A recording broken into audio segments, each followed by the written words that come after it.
Okay, so here is our second to last day of reading for the Odyssey. Um, Friday will be the last day, and it'll be a shorter selection. This one's only, it looks like 6 pages. Tomorrow's will just be 3.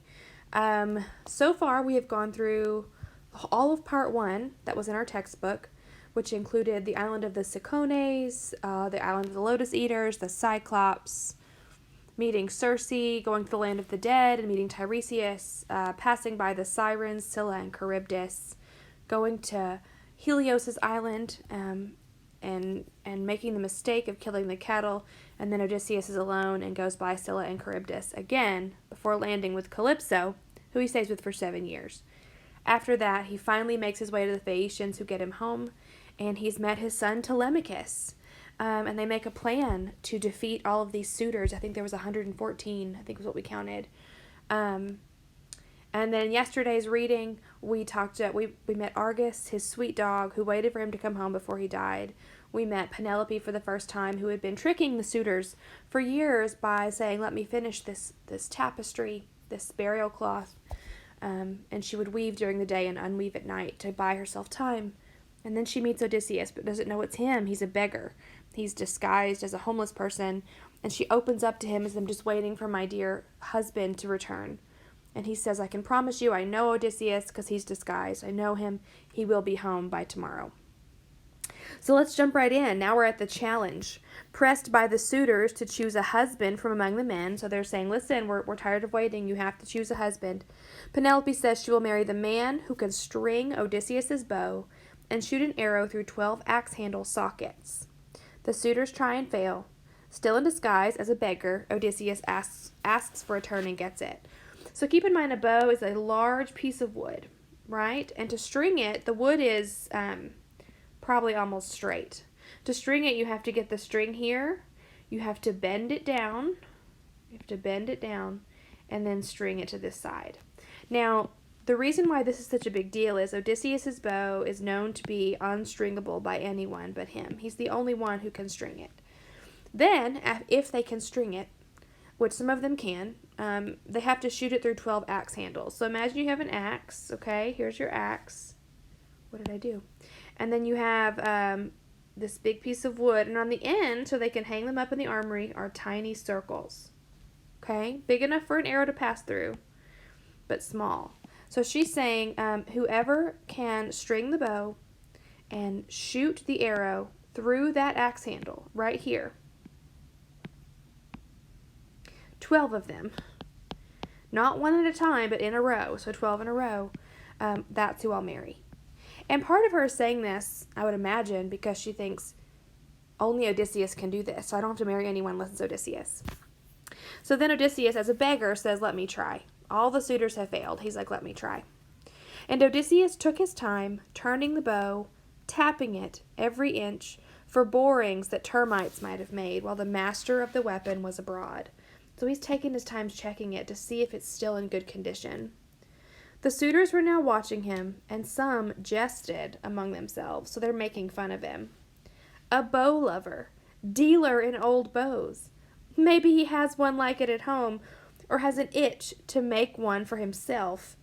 See how he handles it?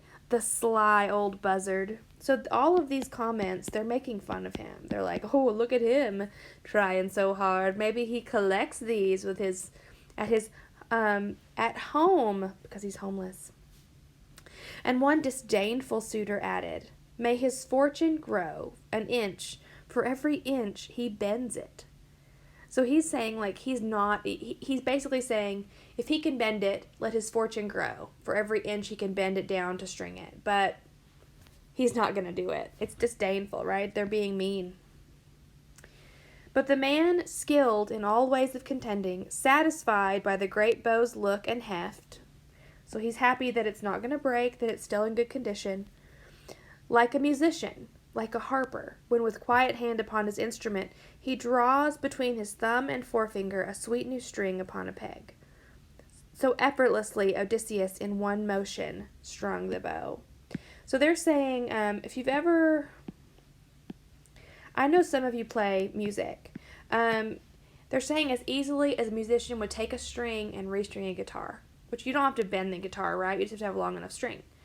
As easily as you would take it and slip it into those little nooks and crannies and those little peg spaces, he just takes it, bends it, and strings it like it's nothing. Then slid his right hand down the cord and plucked it, so the taut gut vibrating hummed and sang a swallow's note. So he plucks it like a guitar string, like a cello string. And that's kind of a big deal because at this point, no one has been able to string it successfully. And here's the question 1 for those of you answering on your own. In the hushed hall, because this would have shut them up, it smote the suitors and all their faces changed. Then Zeus thundered overhead, one loud crack for a sign. And Odysseus laughed within him that the son of crooked-minded Cronus had flung that omen down. So he's laughing because Zeus has thundered his approval of this action. He picked one ready arrow from his table, where it lay bare. The rest were waiting still in the quiver for the young men's turn to come. He knocked it, which, if you have a bow, and here's the string, an arrow has a quiver, so you have like these. And to knock it is when this little spot right here is up against the string. And there's your arrow. Okay, so he knocks the arrow, gets it ready to fire.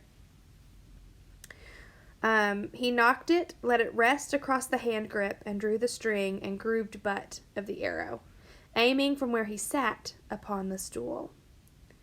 Now flashed arrow from twanging bow, clean as a whistle through every socket ring, and grazed not one.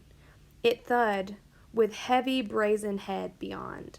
So he does this. They're all quiet and watching him. He pulls the arrow back, lets it fly, and it goes through all 12 axe handles without even bumping the sides, and then lands in the wall. Okay? Then quietly, because the room, imagine, is as quiet as can be, Odysseus said, Telemachus, who's his son, the stranger you welcomed in your hall has not disgraced you. I did not miss, neither did I take all day stringing the bow. My hand and eye are sound, not so contemptible as the young men say. He's like, look, the young men said that I'm gross and old and weak, and I've proven to you that I'm not that. The hour has come to cook their lordships' mutton, supper by daylight, other amusements later with song and harping that adorn a feast. He dropped his eyes and nodded, and the prince Telemachus, true son of King Odysseus, belted his sword, clapped to his spear, and with a clink and glitter of keen bronze, stood by his chair in the forefront near his father. So here this beggar, this stranger, has basically said, Telemachus, I've done good by you. And Telemachus, who knows it's Odysseus, shows his support of this seeming beggar in this moment. And here you go. Here's the second question. If you were Telemachus or Penelope, how would you react to the stranger's arrival? And that's if you're doing this on paper. So then we have Odysseus' Revenge. Okay? Now, shrugging off his rags, the wiliest fighter of the islands, craftiest, slyest. So he shrugs off his rags to reveal that he's not a beggar. And he's cunning. So he is the most cunning, the slyest fighter of the islands, leapt and stood on the broad door-sill, his own bow in his hand. He poured out at his feet a rain of arrows from the quiver and spoke to the crowd. So much for that. Your clean-cut game is over. Now watch me hit a target that no man has hit before. If I can make this shot, help me, Apollo. And Apollo is an archer, right? He's known for his archery skills. He drew to his fist the cruel head of an arrow for Antinous, just as the young man leaned to lift his beautiful drinking cup. Embossed, two-handled, golden, the cup was in his fingers. The wine was even at his lips. And did he dream of death? How could he? In that revelry, or noisy festivity, it's like a loud party, in that loud party amid his throng of friends, who would imagine a single foe, though a strong foe indeed, could dare to bring death's pain on him and darkness on his eyes. Odysseus's arrow hit him under the chin and punched up to the feathers through his throat. So here he's like, here, let me hit a target that no one's ever hit before. He draws the arrow, he shoots it, Antinous is ignoring him, he's drinking his wine, he's partying, and it goes all the way through his throat. Backward and down he went, letting the wine cup fall from his shocked hand. Like pipes his nostrils jetted crimson runnels, a river of mortal red. So blood is pouring from his nose and mouth. And one last kick upset his table, knocking the bread and meat to soak in dusty blood. Now as they craned to see their champion where he lay, the suitors jostled in uproar down the hall, everyone on his feet. Wildly they turned and scanned the walls and the long room for arms, but not a shield, not a good ashen spear was there for a man to take and throw. So this is what Odysseus had Telemachus prepare for, right? He said, take all the weapons and hide them, and this is why. All they could do was yell in outrage at Odysseus. Foul to shoot a man, that was your last shot. Your own throat will be slit for this. Our finest lad is down. You killed the best on Ithaca. Buzzards will tear your eyes out. So they are mad, okay? This section right here shows that they are super mad. Antinous was like their unofficial leader. For they imagined, as they wished, that it was a wild shot, an unintended killing. Fools not to comprehend that they were already in the grip of death. So they don't realize that they're next. They thought that maybe he shot it and it went astray, and they're like, you're going to pay for that. Like, you've made a mistake. But glaring under his brows, Odysseus answered, you yellow dogs. Now, let's pause for a second. He's not saying that they are the color yellow. Yellow is often a symbol for cowardice. If you hear yellow-bellied, it means you're a coward. So he's using symbolism here to tell them what he thinks of them. You yellow dogs, you thought I'd never make it home from the land of Troy. You took my house to plunder. You dared bid for my wife while I was still alive. Contempt or disdain or scorn was all you had for the gods who rule wide heaven. Contempt for what men say of you hereafter. Your last hour has come. You die in blood. So here he is announcing who he is, right? Now, unlike with the Cyclops, when he announces who he is here, it's not out of pride, it's out of necessity. So with the Cyclops, he said, Odysseus has blinded you. But it was a moment of pride and arrogance. And this is a moment of, like, you're glad he's announcing himself. He's like, okay, I've thought this through. This is all for a reason. I'm not doing this out of arrogance. I'm doing this out of necessity, and this is your fate. As they all took this in, sickly green fear pulled at their entrails, and their eyes flickered looking for some hatch or hideaway from death. Eurymachus alone could speak. He said, if you are Odysseus of Ithaca, come back. All that you say these men have done is true.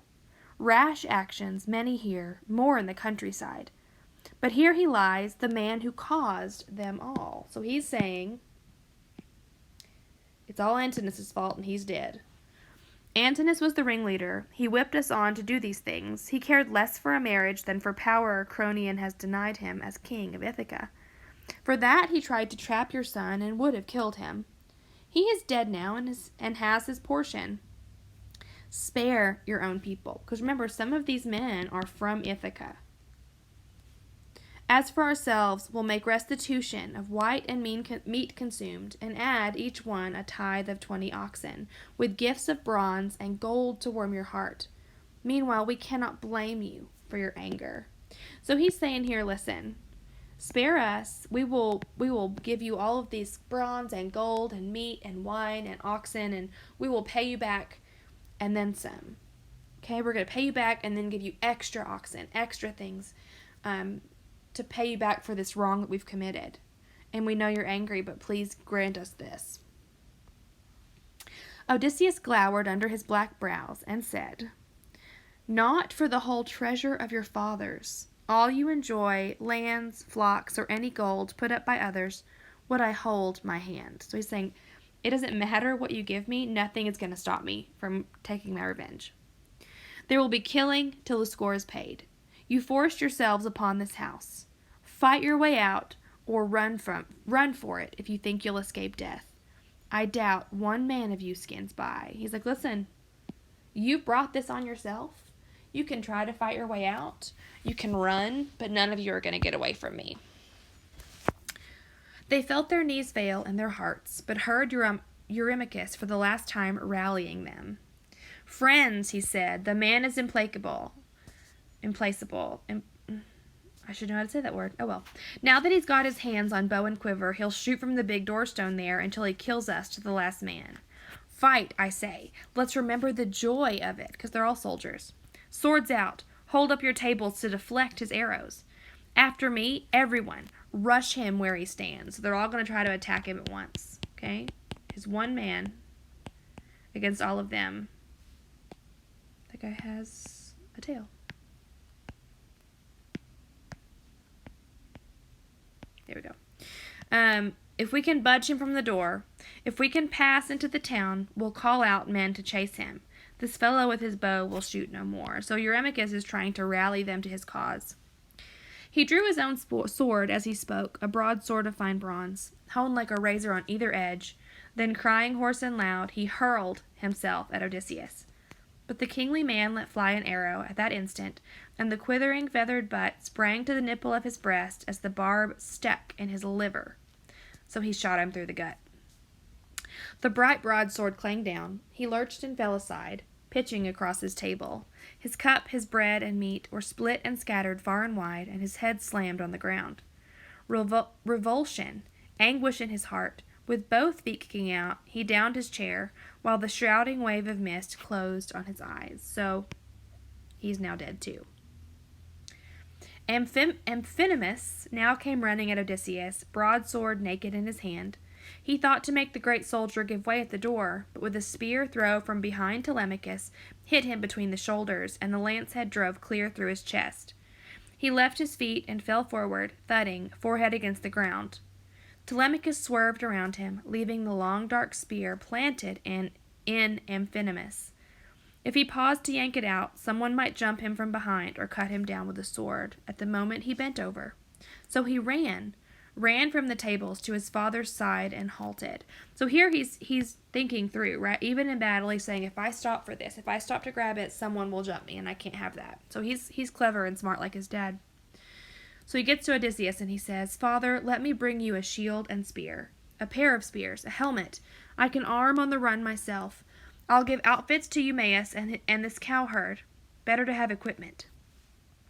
Said Odysseus, run then while I hold them off with arrows. He's saying, good plan, you go do that. I'm going to hold them off with arrows as long as the arrows last. When all are gone, if I'm alone, they can dislodge me.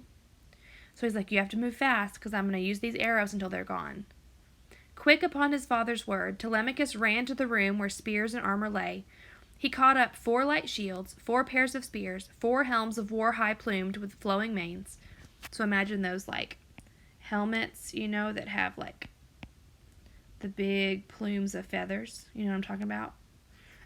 He grabbed some of those to protect their heads and ran back, loaded down to his father's side. He was the first to pull a helmet on and slide his bare arm in a buckler strap to hold the shield. The servants armed themselves, and all 3 took their stand beside the master of battle. What a name, right? The master of battle. While he had arrows, he aimed and shot, and every shot brought down one of his huddling enemies. But when all barbs had flown from the bowman's fist, he leaned his bow in the bright entryway beside the door and armed. A 4-ply shield hard on his shoulder and a crested helm, horse-tailed, nodding stormy upon his head, then took his tough and bronze-shod spears. So he's put his bow and arrow down and he's picked up a spear. Aided by Athena, Odysseus, Telemachus, Eumaeus, and other faithful herdsmen kill all the suitors. Okay? So Athena is on their side. She's not physically there, but she's aiding them in battle. So after they're all dead, And Odysseus looked around him, narrow-eyed, for any others who had lain hidden, while death's black fury passed. In blood and dust he saw that crowd all fallen, many and many slain, which I think we said it was like 114. Think of a catch that fishermen haul in to a half-moon bay in a fine mesh net from the white caps of the sea. How are all poured out on the sand in throes for the salt sea, twitching their cold lives away in Helios' fiery air. So lay the suitors heaped on one another. So he's comparing them here to a bunch of fish that have been caught and are laying in the grass or laying on a net. These are all fish, by the way. These little, I don't know what I'm doing. Just a bunch of dead fish, like they're all dead. And that's where it ends. So after this, we have one more reading selection. Okay, one more. We will meet at 3 today, Thursday. I know up here at the top it says Wednesday because I'm recording this a day early. But we're going to meet Thursday the 30th at 3 p.m. to discuss this on Google Meet. Until then, hope you guys are having a great day. Text me if you need anything.